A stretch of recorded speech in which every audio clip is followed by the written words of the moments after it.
নমস্কার বন্ধুরা, জয় ঋষি আপনাদের স্বাগত।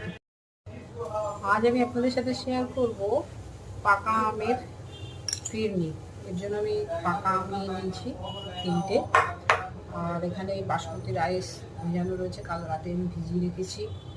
আর এখানে নিয়ে নিয়েছি চিনি পরিমাণ মতো, এখানে নিয়েছি কিছু ড্রাই ফ্রুট যেগুলো আমি কুচিয়ে দেবো, আর এখানে আমি একটা দুধ ফুটতে দিয়েছি।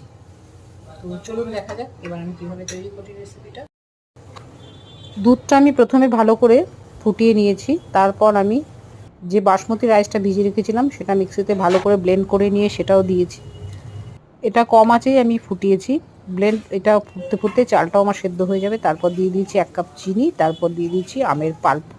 সমস্তটা খুব ভালো করে যখন একদম ঘন হয়ে যাবে, ড্রাই ফ্রুটস কিছু ওপর থেকে ছড়িয়ে দিয়েছি। তারপর মাটির পাত্রে আমি এগুলোকে নিয়ে ওপর থেকে কিছু ড্রাই ফ্রুটস, কিছু কুচনো আম দিয়ে 4 ঘন্টা ফ্রিজে